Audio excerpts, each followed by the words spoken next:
Okay, so for the lesson number 2, we have definition of terms for the HVAC system, which we already have some idea that we have already mentioned no, on the first part in the introduction. Now we have uh, more advanced or more in-depth na definition of terms coming from our HVAC system. First is we have the very basic no the HVAC system stands for. So heat, ventilation, and air conditioning. And it's also the process of providing warm air to household. Pwedeng warm air or cold air ito no, to households or building in cold climate regions. No? So sa cold climate regions, basically the HVAC system provide heating. No? And on the warmer countries naman, like in the Philippines or in the tropical countries, so HVAC system provides cold air naman, no, to regulate or to adjust the cold or the temperature inside the building. Okay, so that's basically the purpose of your HVAC system. For the ventilation naman, ventilation is a process of okay, supplying or removing air by natural. Okay, pwede siyang natural. Kaya siya may tinatawag tayong natural ventilation or mechanical. So that's mechanical ventilation, which means or from any space such as air may or may not be conditioned. Kasi pwedeng natural or mechanical means. No? Depende na lang din yan for the design intent that you have in your building. So air conditioning is the process of treating air, control its temperature, humidity, and cleanliness, distribute the meet and requirement of conditioned space. Kaya siya tinawag na air-conditioned room. Okay? It was already conditioned on your desired temperature, okay, humidity, or cleanliness of your air inside a space. That is air conditioning. Refrigeration. Refrigeration is a process of removing heat, no? Removing heat from a certain location, and the system is composed of four main components, namely the compressor, condenser, expansion valve, and the evaporator. So that is basically the four major parts of air conditioning and refrigeration. So may mga basic parts tayong papakita mamaya on the right side. Ventilation, under the ventilation we have natural and the mechanical. So basically natural ventilation naman we already know. It means no using of any mechanical form. It's just using natural means through openings, doors, and windows. Kaya may tinatawag tayong fenestration. So that's that way we are letting the cold air enter through the natural orientation on the northeast and the southwest and removing the hot air. No? So basically hot air rises inside the building if you have users the conduction I mean the radiation of the users, it radiates a thermal energy, so that energy is a hot air now releasing coming from your users, and it rises within your buildings. If it's being trapped inside your building, so that hot air will be treated by your air conditioning to be a cold air again. So basically that's how uh yan yung eliminate ng ating air conditioning. So dapat we let that one out no through natural ventilation para hindi siya masyadong magastos. For mechanical ventilation, it is circulated by mechanical means. What are these mechanical means? These are the exhaust fan, okay, that the room has a negative pressure. So exhaust fan basically it sucks out no the hot air no for a certain space. Next is blowers. Blowers are the one that is uh that makes the room a positive pressure. So pabuga naman yung kanyang movement no ng air coming from the outside. So that is blower. For room is positive pressure and exhaust naman is the room will become negative pressure. Kasi exhaust is pahigop yung kanyang action. For the main component of air conditioning, we have number one, the compressor. So compressor is a mechanical device used in refrigeration to increase the pressure upon the refrigerant. So if we increase the pressure on refrigerant, it basically pushes the cold air inside no, of a tube. So that's how we compress the compressor works. Next is the condenser. Condenser is an arrangement of pipe or tubing in which vaporizes refrigerant liquefied by removal of heat. Next is evaporator, part of the refrigerator system which liquid refrigerant is vaporized, produced in refrigeration. Uh, okay, ulit lang. Next is expansion valve. Expansion valve is a part pa rin no, ng ating refrigeration system to which liquid refrigerant under pressure is allowed to expand to a lower pressure or greater volume. No? So, kaya siya tinawag na expansion valve. So, it basically expands no, the pressure. Okay, on the right side, sige, we have here the different types no, of air conditioning systems and their applications. For the window type air conditioner, so this is the most common used for a single room. This is the image that you can uh, make this a reference on your window type. No? We have the four components no, enclosed in a single box. Number one is the refrigeration system. So basically, it's the one that is being used or these parts no, are the responsible for the refrigeration uh, mechanics of your window type air conditioner.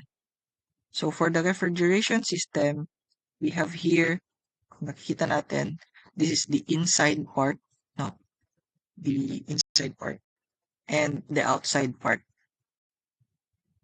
Okay, outside part. So sa likod niyan, we have the condenser coil. Kung nakikita nyo yung image na yan. Ayan.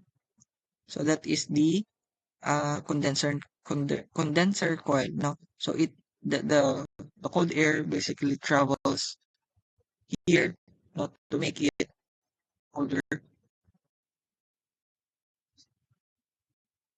Yan. Pwedeng dalawang layer yan. Okay? And it basically enters the compressor. Okay? Okay? Where the air is being compressed and it travels through um a mechanical action that uh, travels naman papunta dun sa evaporation coil. Yan na yung lalabas, no? When you're inside unit,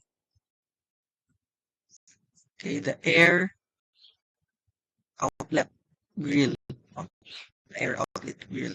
Pero, as far as the refrigeration system is being concerned, we have these major parts, the condenser, the compressor, and the evaporation coil. Okay? So that's how a refrigeration works inside a window type. No, this one is a window type system. All right. So, kilala ko lang muna first, no? We have the expansion valve. which has been used also inside the um, window type. And we have the blower also and the condenser fan. So later on may mga other parts tayo dyan. Now, for the air circulation system, we have, alright, ito pala yung image na ng evaporation coil natin. Tignan ko lang doon sa ating refrigeration parts. And the compressor is this one. Ito yung itsura ng compressor natin. Ito yung itsura niya. Kasi kita dun sa natin. Yan. Okay.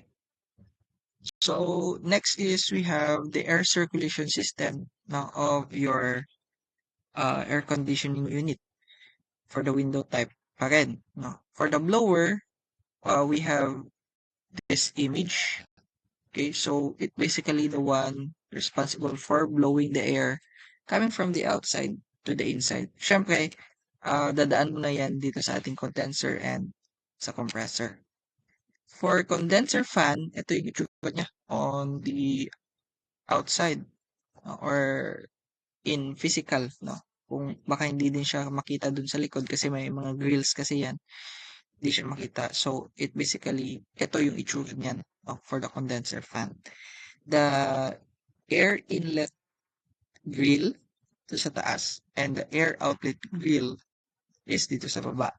Okay? So, ito yung itsura niyan on the physical uh, uh, characteristic niya, no, for the inlet grill. Under naman ng ating mga control systems, we have the one that we have here is the control mechanism. So it's already highlighted here, no, in our meron din yang on the modern type of air conditioning, merong mga digital panels, no, where you can see the temperature. Okay, and some part of it you can adjust it, no, and pwede mo siyang pataasan or pababaan depending on the desired temperature that you want in your room. So the temperature is controlled by a thermostat. Okay, so thermostat reads, how cold or how hot is your it should be, no, yung binubuga na aircon natin. So the airflow rate, okay, measured it to the amount of air, no, coming from your condenser and compressor and to out your outlet grill, okay? And it also regulates, no, the direction of flow. Pwede siya kasing uh, pataas, pababa, or left and right, no? So we have the temperature system on that, no? So it basically consists of temperature, airflow rate, and the direction of flow. Okay. So that's basically our basic parts, no, on our window type air conditioning system. Moving on, we have another type, na the split type air conditioner. So split type has two parts. Okay, the one that is being outdoor and the one in indoor. No, so the indoor unit basically consists of these parts: the cooling coil or the evaporator coil, air filter, cooling fan or blower, and louvers, no? Horizontal man yan or vertical. Meron kasing indoor unit na patayo, meron ding pahalang or pahiga, no? That basically wall hang, naka-wall hang siya. Ang vertical naman is freestanding. Okay, for that is your split type unit, indoor unit. Sa outdoor unit naman, we have compressor, condenser cooling fan, and expansion valve. So ito yung yan. Ay, wala siyang itsura. Pero it basically, kung titingnan natin yung outdoor unit na yan, is parang box lang naman siya. Okay? And meron siyang grills here. And it basically have a coil, no? Coming from your outside to your inside unit. So your inside unit could be the one that is being wall hang, okay?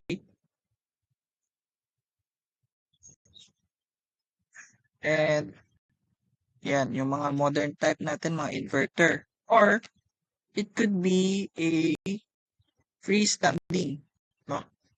Yung mga freestanding natin na air conditioner unit, yan. Yan, yung kanyang thermostat no, at kanyang control system. So, pwedeng, ano lang, no, it's either of the two, no, pwedeng naka-wall hang or the, the, the indoor unit that is being horizontal or the vertical one, no. So, ganyan. So, this is the outdoor unit and this is your indoor unit. It could be vertical or horizontal. So, ganyan yung itsura ng split type air conditioning system natin. Okay? Next is we have uh, the... Okay, so um, important notes natin dun sa ating split type. Pwede siyang used in restaurants, small halls, cooling load range from 3 tons to 15 tons yung kanyang kayang palamigin. Okay, may mga computation kasi yan but we don't have to dig deeper into that specific. Kailangan lang natin ma-identify what are those specific units for each different kinds of air conditioning unit, no? So packed air conditioners are all important. Conditioner enclosed in a single casing like window AC. All right. Number three. Oh, sorry. Ito pala yun, no? Ito din pala yun. The same lang siya, no? Ng kanya definition. So, this is the itsura ng ating packed AC with cooled condenser. Okay? So, ano na siya? Integrated air conditioning unit. Nandiyan ito yung section niya, kung makita ninyo, meron, ito yung compressor, gas inlet, or, yeah, ano, condenser. Okay? Coming from here, we have a evaporator, then fan, which basically uh, makes the air no coming out cooler coming from this grills. Okay, so that is your packed air AC with water cooled condenser. Another type is the packed aircon with air cooled condenser.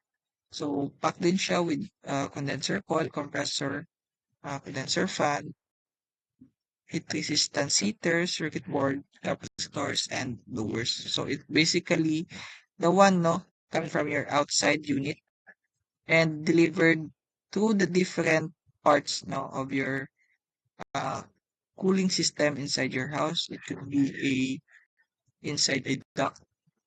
Oh, I mean delivered to a duct. Ducting system from the ground floor. So it basically gives cold air coming from the outside and basically pwede siya, it travels throughout your building. Parang ano din siya, centralized pero much more smaller than centralized aircon system. Uh, cent Talking about centralized aircon system is it's used most likely on plants, no, planta, or applications like big hotels, large buildings, having multiple floors, hospitals, etc. So it basically gives a very high cooling kumbaga kailangan controlled ang environment. High cooling loads are also required for this type of air conditioning unit. Direct expansion under decentralized, the DX type, is a central air conditioning plant that the air used for cooling space is directly chilled, no, by the refrigerant in the cooling coil of the handling unit. For usage of that is for small buildings or rooms in a single floor. Okay, so as you can see here, it basically gives uh, the plant room, air handling unit, and air conditioned room. So this one is the air conditioned room, air conditioned unit, and plant room. Okay, we have the cooling tower. Okay, cooling tower here, compressor, the evaporator, air duct, and supply duct. The return duct will be in the air handling unit. Okay, continue.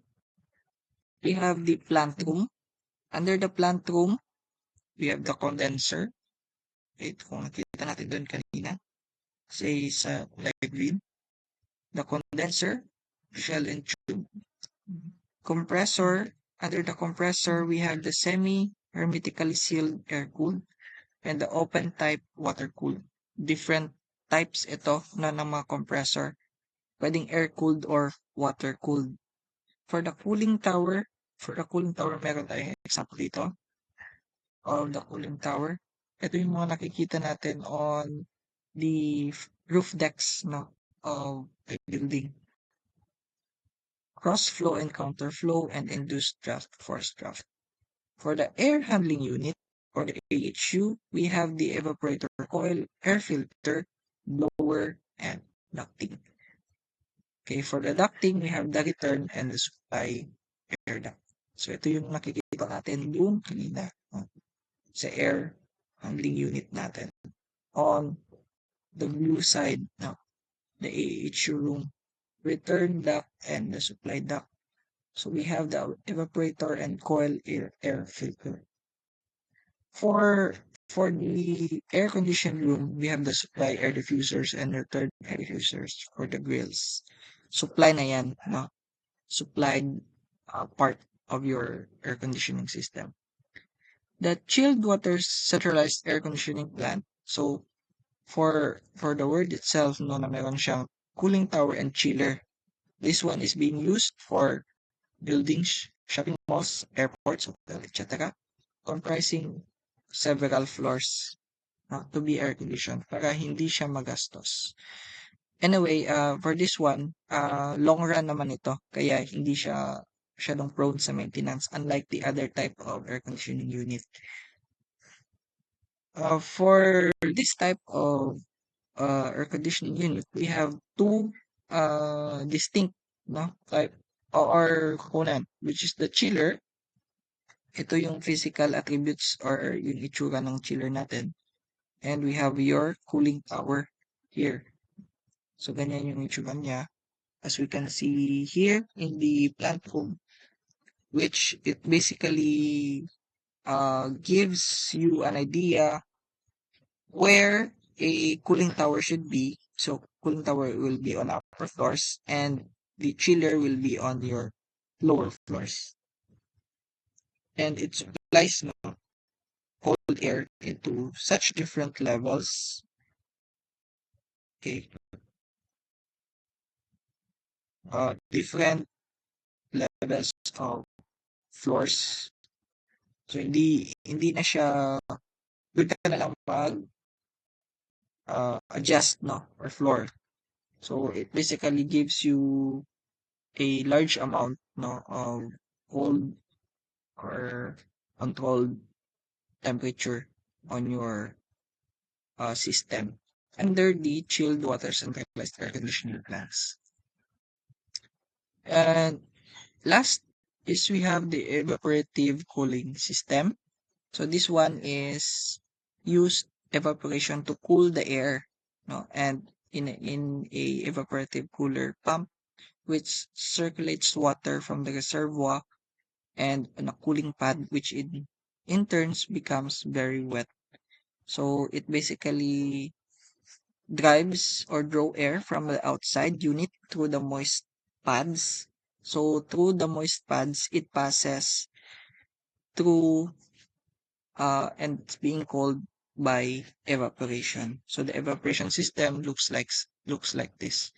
No, for the evaporation system, the outdoor air, which is the normal air, is being passed through the cooling pads. No, from the cooling pads, it pumps out. No, from the water tank, and the motor moves the cool water from the mechanism up to the inside for a cold air. Okay, so that's how evaporative cooling system works. So um,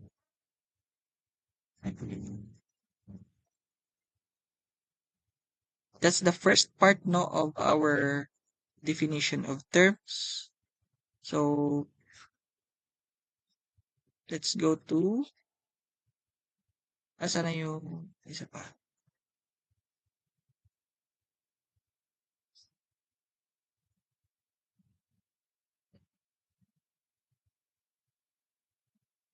Alright.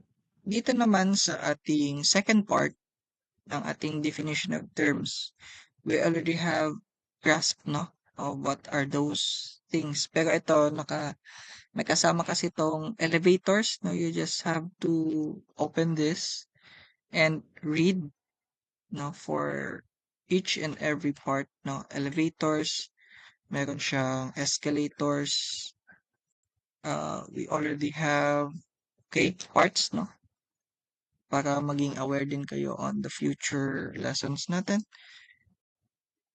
And the split types also is already here, which I already have discussed. Um, More information about this window type, the split type, the variables, air volume variables, about centralized air conditioning systems. Okay, so ano lang natin to? Uh, yung mga assignments dito, please do not answer lang this one because I have separate instructions for this. Okay, so you just have to read, no, the definition of terms on second part, no, of this file. Okay, thank you very much, and please stay on our Google Meet for other instructions.